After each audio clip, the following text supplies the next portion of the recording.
Captain Jake Sullivan stood on the bridge of the Liberty Dawn and looked out at the stars. His ship had been traveling through space for 8 months now. It was humanity's first trip beyond their own solar system. Jake felt proud but also worried. Leading 12 people this far from Earth was a big responsibility. The Liberty Dawn was not a big ship. It carried just enough supplies for their 2-year mission. Jake's crew were all experts in their jobs. Amy Rodriguez was his tactical officer. She knew everything about weapons and defense. Ben Collins ran the engineering department and kept their ship working. Lisa Park was their doctor. She took care of everyone's health. Jake walked over to his navigator, Sam Carter. Sam was studying star maps on his screen. "Any interesting planets nearby?" Jake asked. "Nothing special, Captain," Sam replied. "Just a few dead rocks around that red star." Jake nodded and turned to Kate Morrison at the communications station.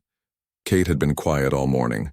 She usually picked up radio signals from distant stars. Most were just natural space noise. But today something was different. "Captain," Kate said suddenly, "I'm getting something strange." Jake moved quickly to her station. "What kind of strange?" Kate pointed at her screen. Strange patterns moved across it like waves. "It's not natural, sir. This looks like a distress signal, but it's not from any human ship." Jake felt his heart beat faster. They had always wondered if aliens existed. Now they might have their answer. "Are you sure it's not from Earth?" "Positive, Captain. The signal is coming from the Kepler 442 system. That's about 6 light years from Earth.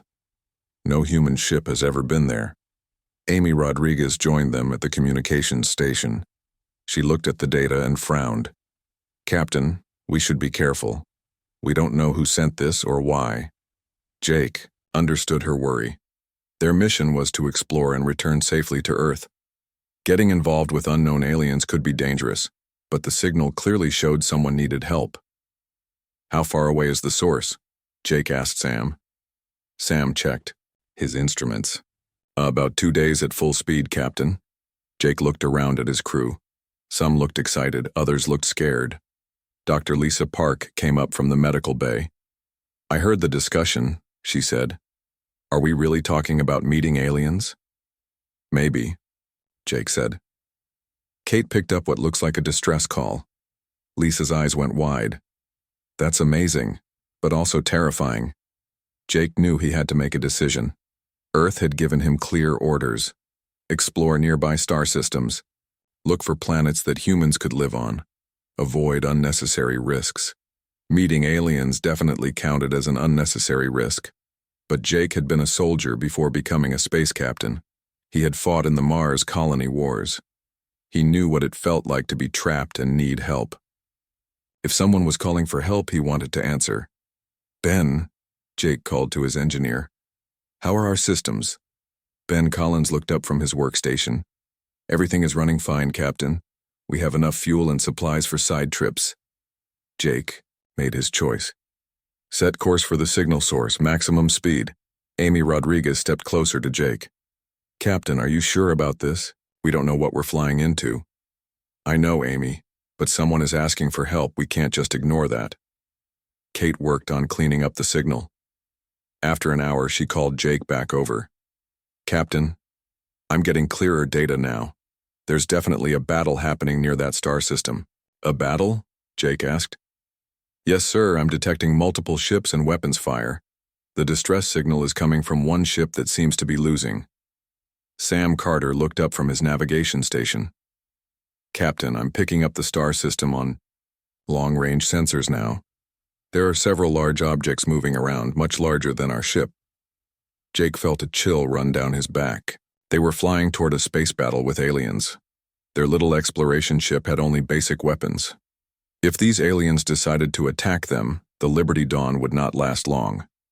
But Jake had made his decision.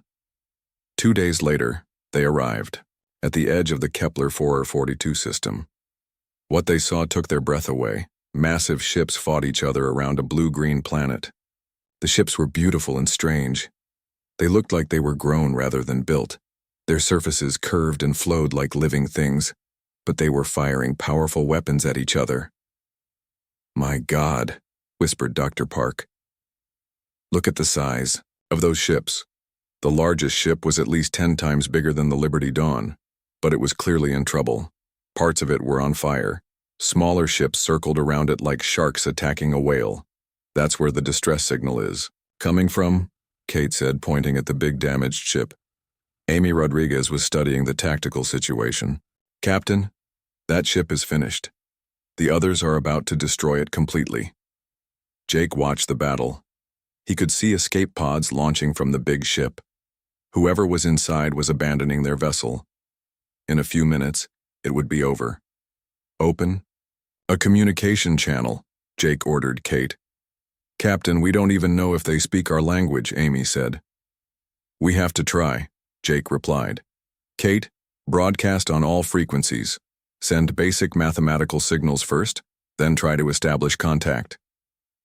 Kate's fingers moved quickly over her controls.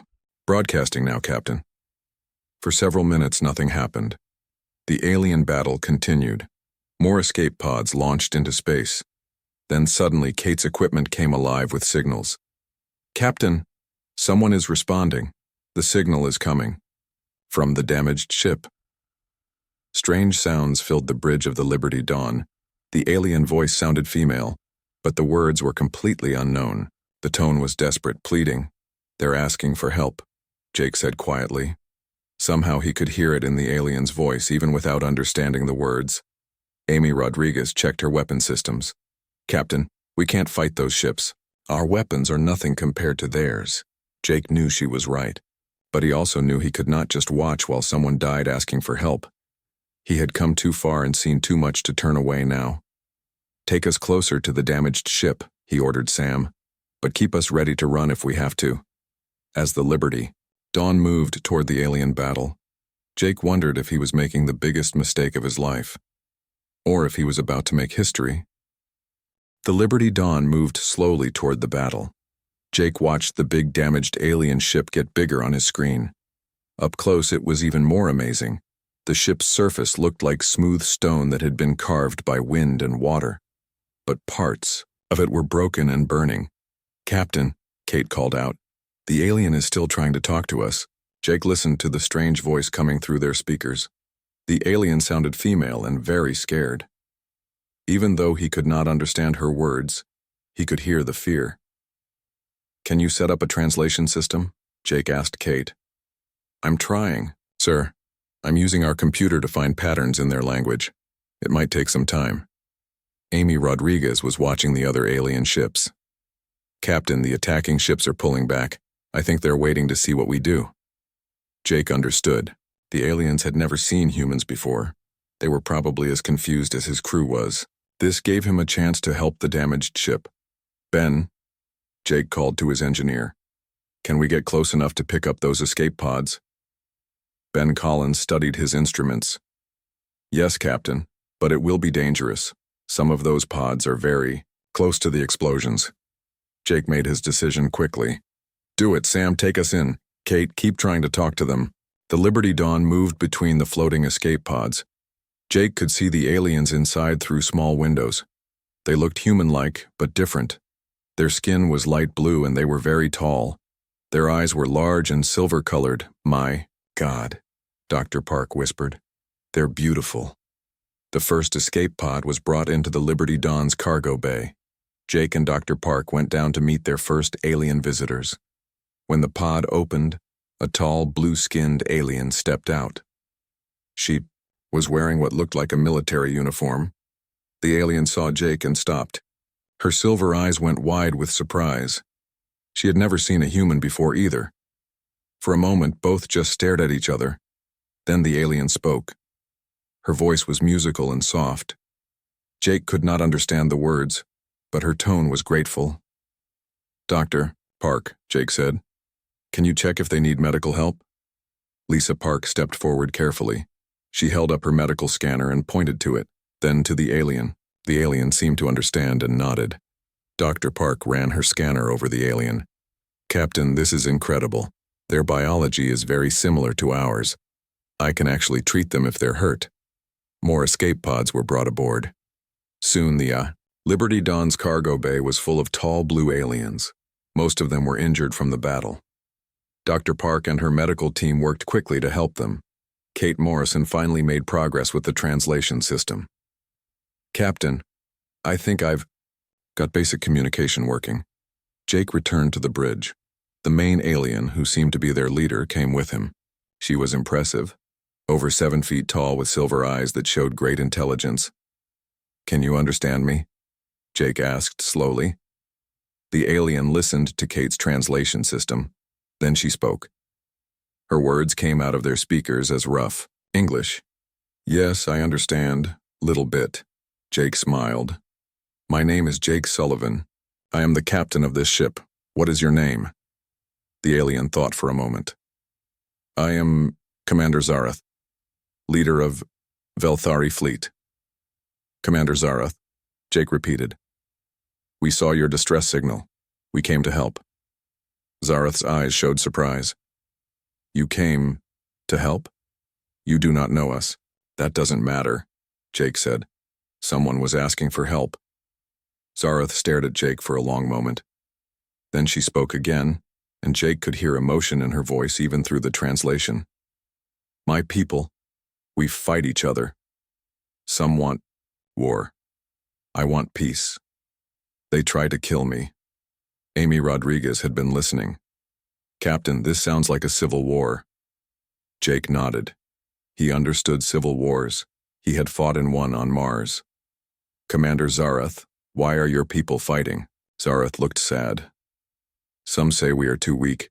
They say we must take planets from other people, make them our slaves. I say no. We should make friends, not enemies." "And that's why they attacked you?" Jake asked. "Yes. They call me traitor. Say, I make Velthari weak." Zarath looked out at the battle that was still going on. "Maybe they are right. My ship is destroyed.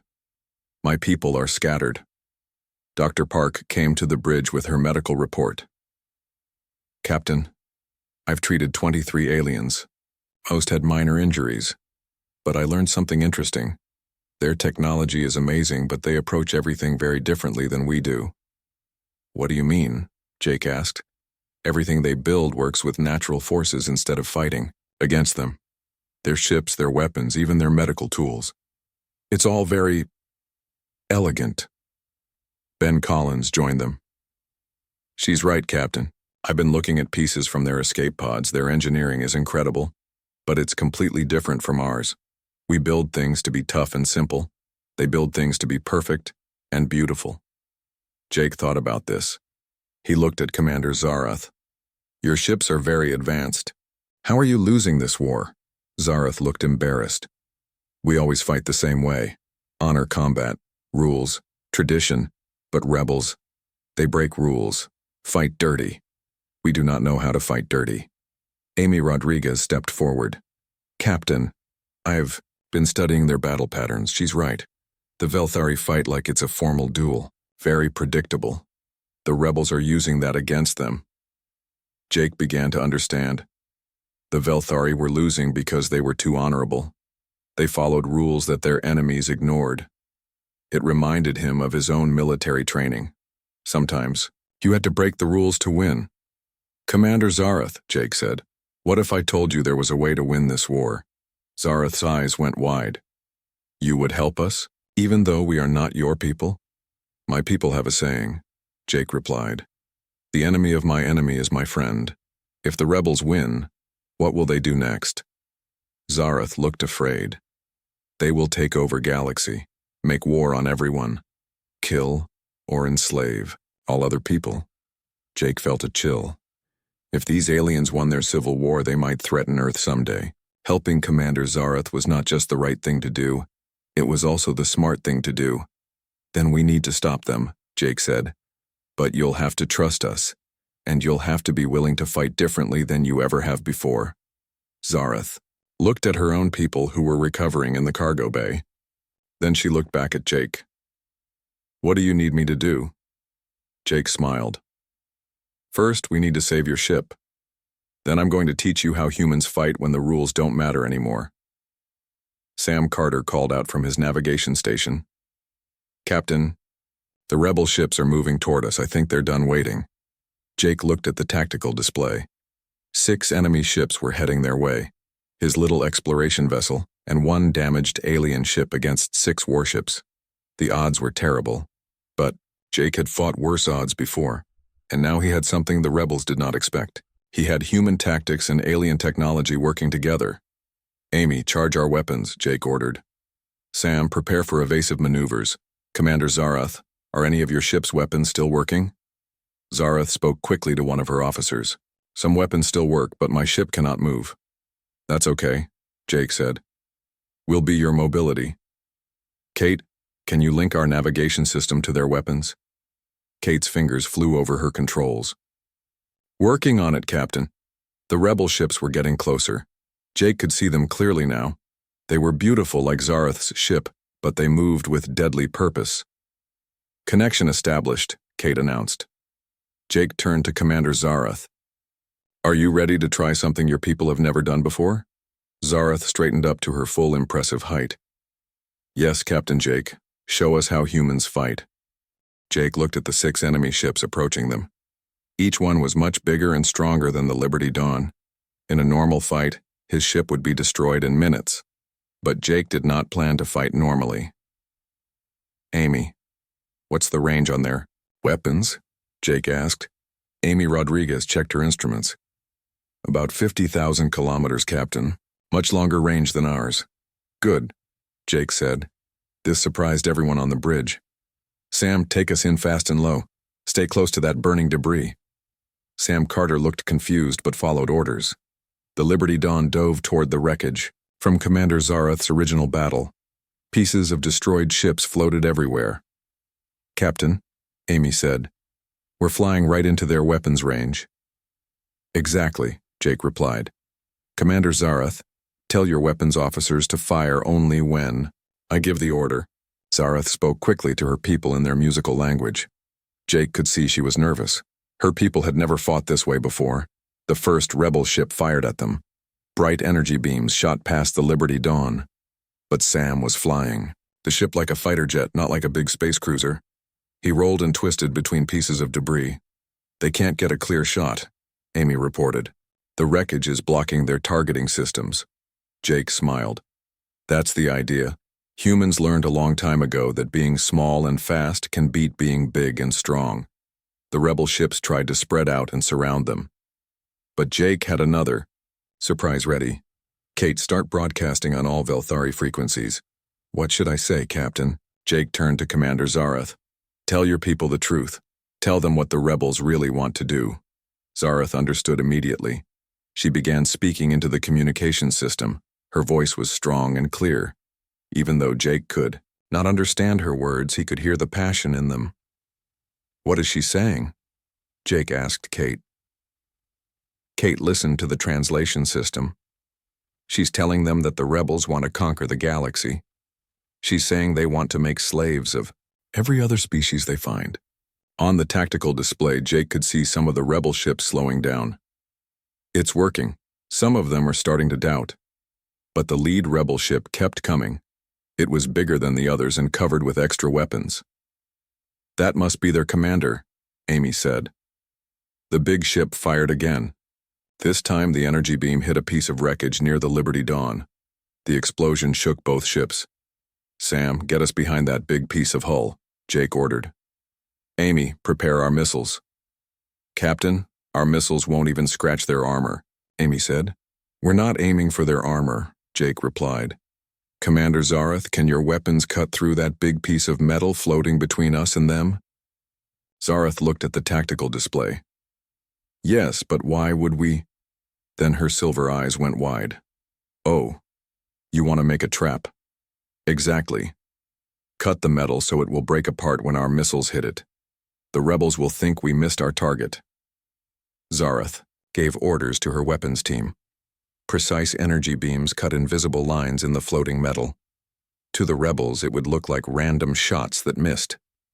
The rebel commander's ship moved closer, thinking the humans and Zarath were desperate and shooting wildly. Jake waited until the timing was perfect. Now, Amy, fire everything we have. 4 missiles shot out from the Liberty Dawn. They hit the cut metal, and it exploded into hundreds of sharp pieces.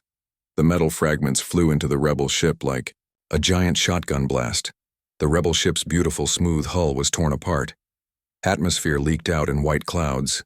Emergency lights flashed across its surface. "Impossible," whispered one of Zarath's officers. "Humans fight with tricks." "We fight to win," Jake said, "and we're not done yet. Sam, take us to the next ship."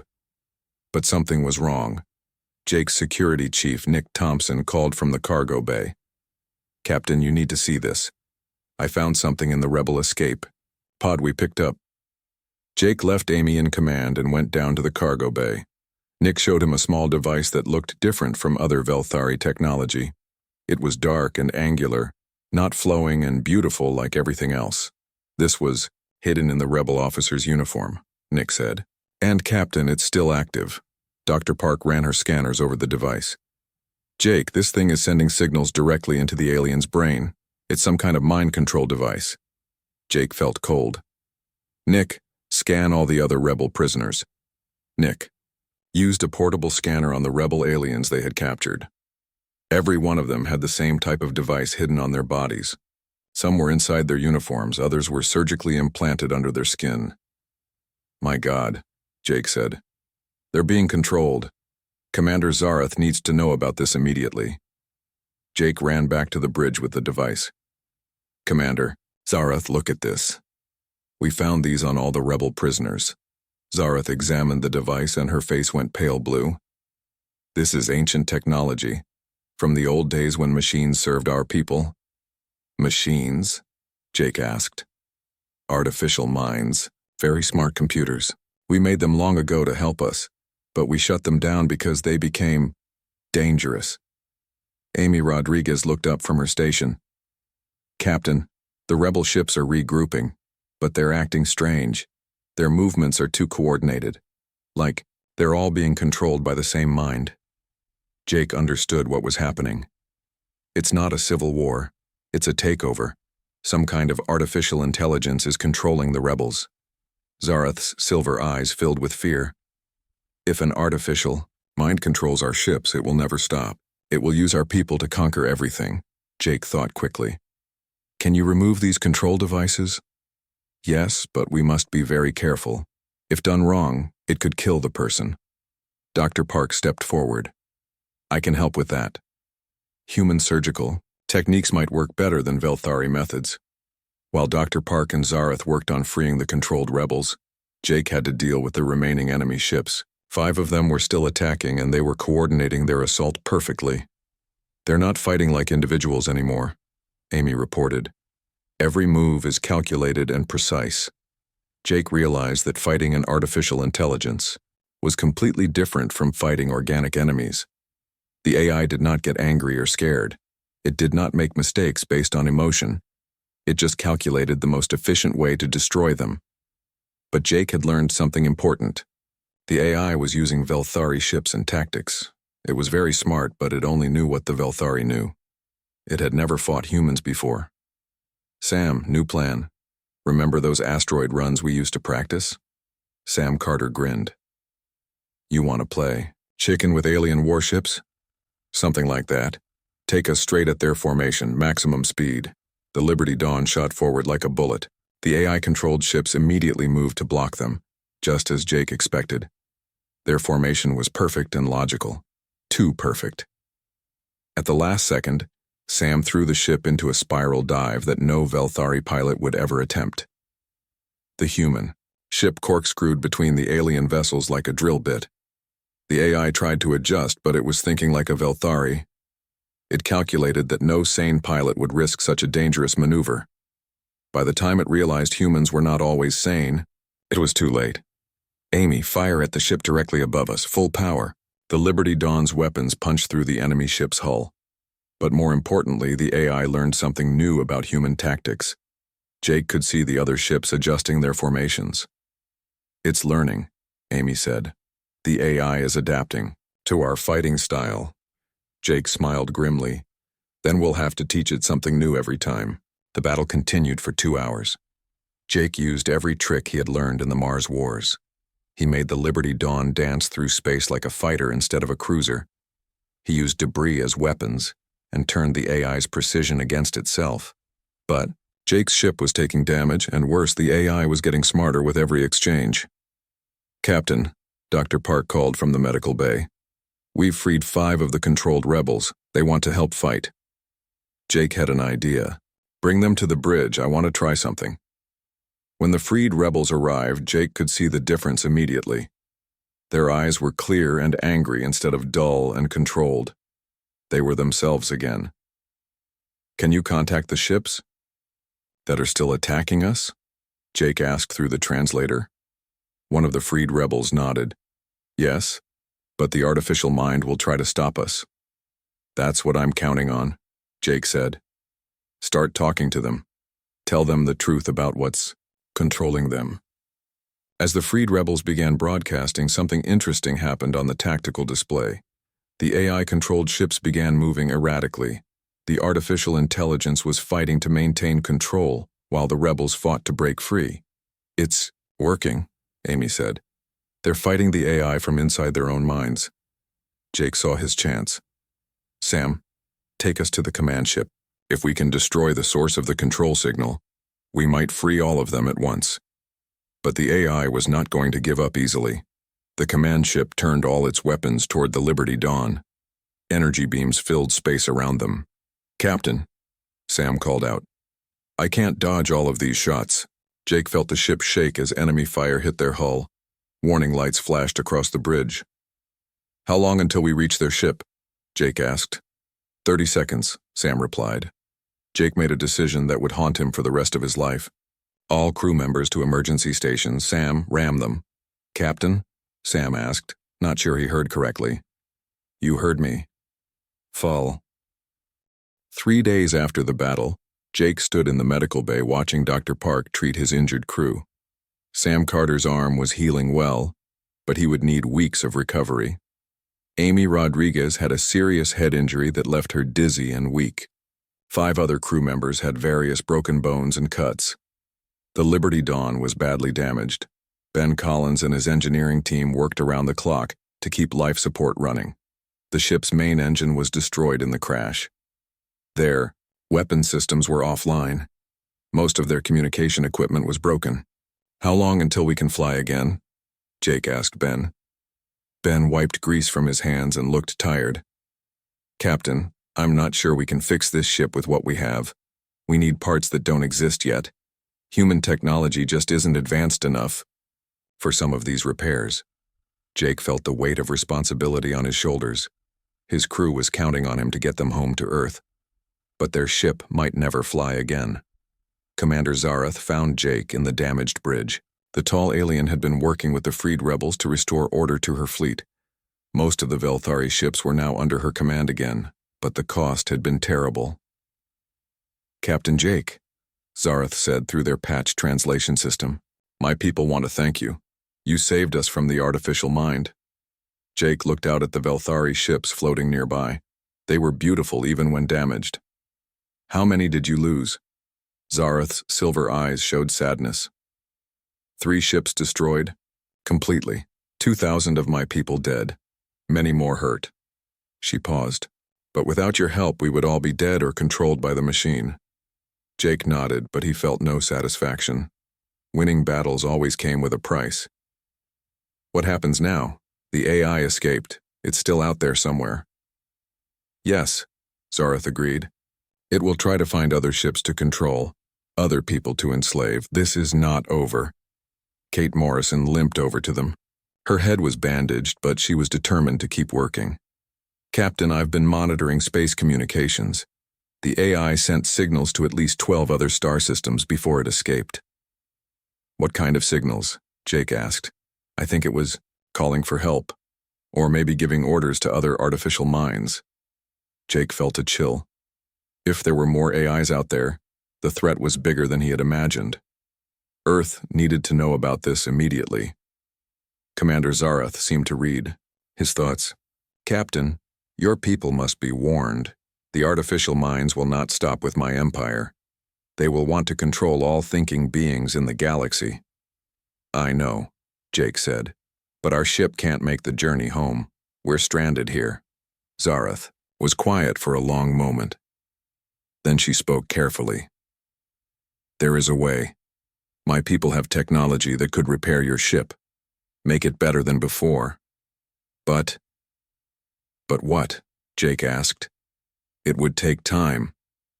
Months, maybe.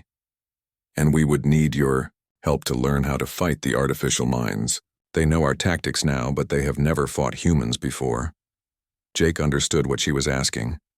Stay and help the Velthari prepare for a war that might determine the fate of the galaxy, or try to get home to warn Earth with a broken ship. Dr. Amy Rodriguez had been listening from her medical bed.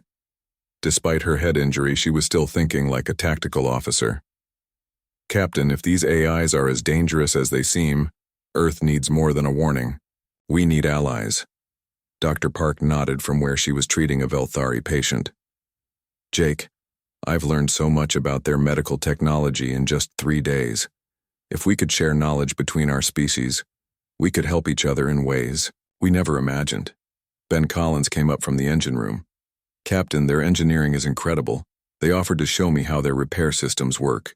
We could learn things that would advance human technology by centuries. Jake looked around at his crew. They were all injured and tired, but he could see excitement in their eyes.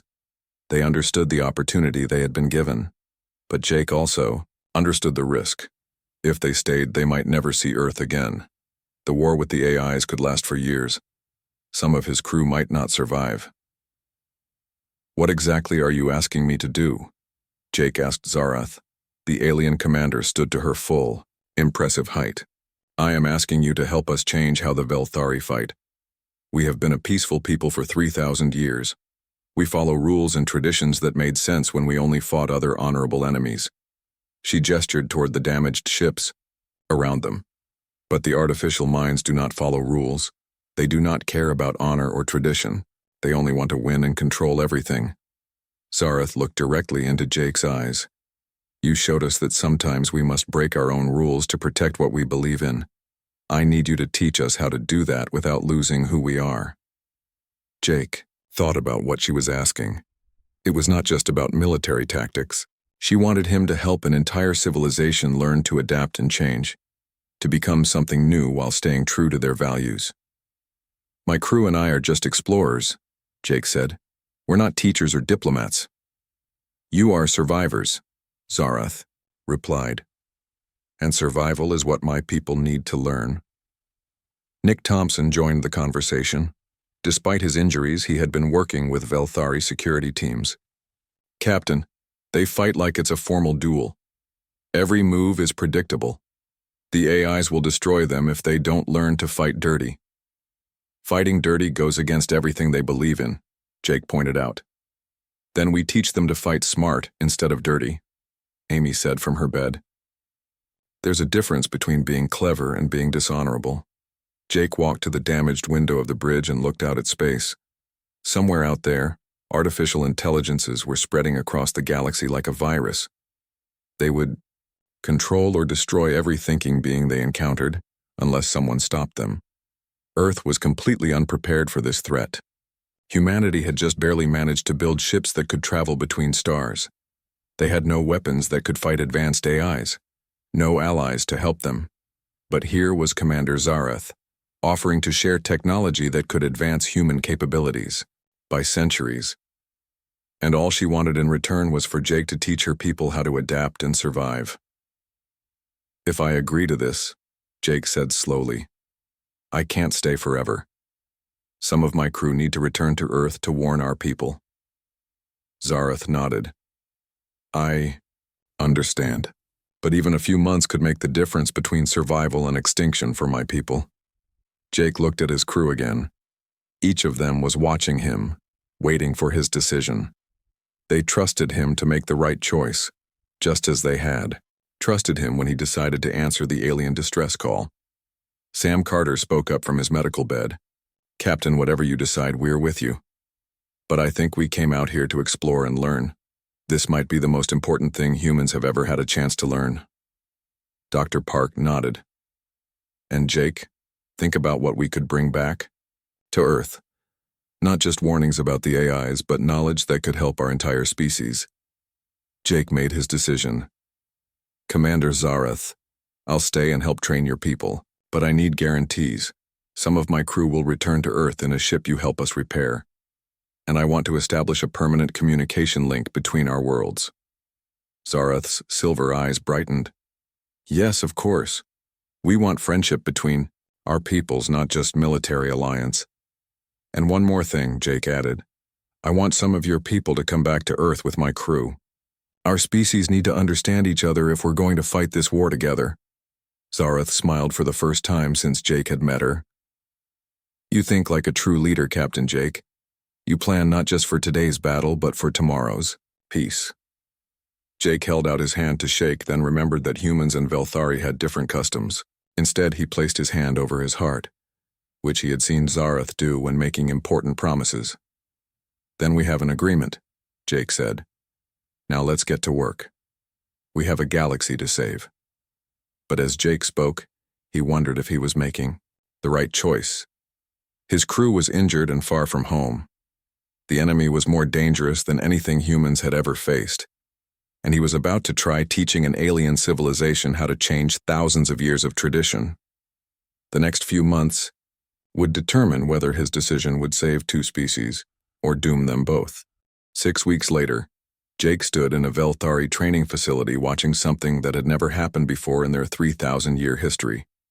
Commander Zarath was teaching her officers to break their own rules. The artificial mind expects us to attack from the front in formation, Zarath explained to her captains. So we will attack from 6 directions at once. We will use broken ship parts as weapons. We will make the enemy think we are retreating when we are really setting a trap. The Velthari officers looked uncomfortable. Everything Zarath was describing went against their military traditions, but they had seen what happened when they fought the old way. They had lost. Jake watched from the back of the room. For 6 weeks he had been working with Zarath every day. He did not just teach her new tactics, he taught her how to think differently about problems. The hardest part, Jake had told her, is knowing when to keep your values and when to change your methods. Zarath had been a fast learner. She understood that being honorable did not mean being predictable. She learned that protecting her people was more important than following old traditions. Dr. Park approached Jake during a break in the training session. Jake, the cultural exchange has been amazing. I've learned more about alien biology in 6 weeks than I thought possible in a lifetime. Jake nodded. The cooperation between humans and Velthari had exceeded all his expectations. Dr. Park was working with Velthari healers to develop new medical techniques. Ben Collins was helping design hybrid ships that combined human durability with Velthari elegance. But the most important progress was happening in the minds of the Velthari leaders. They were learning to adapt. Captain, Amy Rodriguez called from across the room. She had recovered from her head injury and was now working as a tactical advisor. Commander Zarath wants to show you something. Jake followed Amy to a holographic display showing star maps. Zarath was standing with several of her senior officers and they all looked excited. Captain Jake, Zarath said, we have been putting your lessons into practice. Look at this. The holographic display showed a recent battle between Velthari forces and an AI-controlled fleet. But this time the Velthari had won. How did you do it? Jake asked. We used what you call misdirection, Zarath explained. We made the artificial mind think we were attacking their main fleet, but really we were targeting their communication systems. When we cut off their ability to coordinate, they became confused. Jake smiled. And then? Then we attacked them. The old way, one of Zarath's officers said. Once they could not work together, our traditional tactics were very effective. Jake felt proud. The Velthari had learned the most important lesson of all. There was no single right way to fight. Sometimes you needed to be clever. Sometimes you needed to be traditional. The key was knowing which approach to use when Kate Morrison joined them at the display. Captain, I have news from Earth. The diplomatic mission arrived safely. 6 weeks ago, Jake had sent half his crew back to Earth in a repaired and improved Liberty Dawn. Sam Carter was piloting the ship. and Dr. Park's assistant was carrying complete medical data from their time with the Velthari. Most importantly, they were accompanied by 3 Velthari diplomats who would be the first aliens ever to visit Earth. "What did Earth say?" Jake asked. Kate smiled. "They're amazed. The technology we sent back is already being studied by every major research center on the planet, and the government wants to establish formal diplomatic relations with the Velthari Empire." Zarath looked pleased. "This is good news. Our peoples can help each other." But Jake knew their work was not finished. The AI threat was still growing. Reports came in regularly of new systems being attacked or controlled by artificial minds. The war was spreading across the galaxy. "Commander," Jake said, "it's time for the real test. Your people have learned to fight differently, but can you teach other species to do the same?" Zarath understood immediately. "You mean we should help others fight the artificial minds?" "Exactly.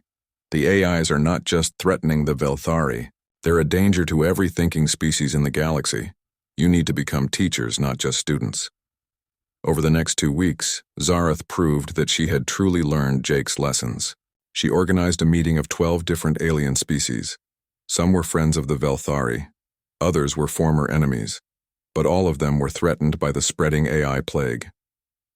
Jake watched from the observer's gallery as Zarath addressed the alien leaders. She spoke with confidence and authority, but also with humility. "I have learned something important," Zarath told the gathering. "Being strong does not mean refusing to change. Being honorable does not mean being predictable. To defeat the artificial minds, we must all learn to adapt." A reptilian alien from the Saurian Confederacy spoke up. "The Velthari have always been traditionalists. Why should we believe you have changed?" Zarath smiled. "Because I will show you something that no Velthari commander has ever done before. I will give up command of this alliance to whoever can best coordinate our different fighting styles." The room fell silent. Jake felt his heart skip a beat.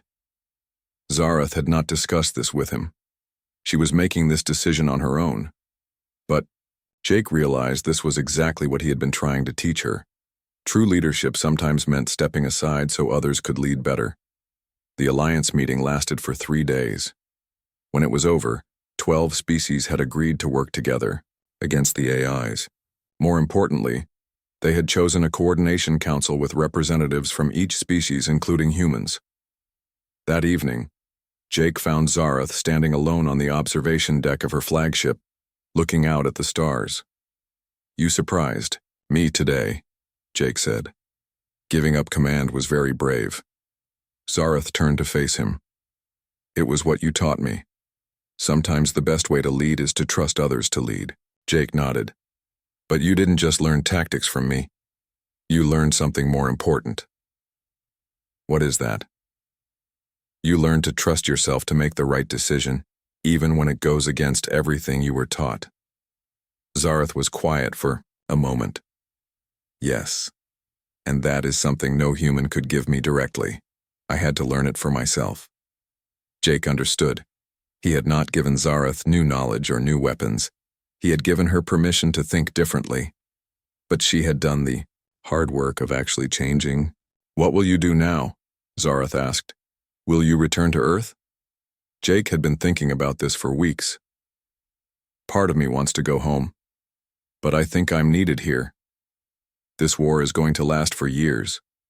Earth and the Velthari need someone who understands both cultures. And your crew? They can choose for themselves. Some will go home, others will stay. But we'll always have people working together on both sides of the galaxy." 3 months later, Jake received news that changed everything.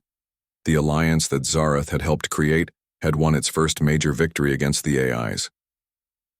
A coordinated attack by 6 different species had destroyed an entire AI fleet. But more importantly, the AIs had tried to adapt to this new threat. They had changed their own tactics for the first time since the war began. This meant they were becoming more flexible, but it also meant they could be surprised and defeated. Jake was reading the battle report when Commander Zarath found him in his temporary quarters aboard her ship. "Captain Jake," she said, "I have received a transmission from the border systems. The artificial minds are gathering a massive fleet. They plan to attack the heart of our alliance. Jake looked up from his report. How massive? Over 200 ships. Larger than anything we have faced before. Jake felt the familiar weight of responsibility settle on his shoulders. When do they arrive? 3 weeks. Jake stood up and walked to the window. Outside, he could see ships from a dozen different species working together to prepare defenses. Humans and Velthari and aliens he was still learning to recognize. Commander, Jake said, are your people ready for this? Zarath joined him at the window. I do not know if we can win, but I know we will fight differently than the artificial minds expect. And I know we will fight together. Jake smiled. Then we have a chance. The AIs think they understand everyone because they have all the data, but they've never seen what happens when different species work together to solve the same problem. What do you mean? They know how humans fight. They know how Velthari fight. They even know how the other Alliance species fight. But they don't know how we fight when we combine all our different strengths. Zarath's silver eyes brightened. You have a plan. I have the beginning of a plan. But it will require every species in the Alliance to do something they have never done before. Jake turned away from the window and faced Zarath. Remember what I taught you about knowing when to break the rules? Yes. This time we're going to break all the rules. Human rules, Velthari rules, everyone's rules. We're going to fight like a truly united galaxy for the first time in history. Zarath straightened to her full impressive height. Then let us prepare for the battle that will decide the fate of all thinking beings. Jake nodded. The war was far from over. But for the first time since it began, he believed they could win. Not because humans were superior, or because Velthari technology was advanced, but because different species working together could accomplish things that none of them could achieve alone. That night, as Jake planned for the greatest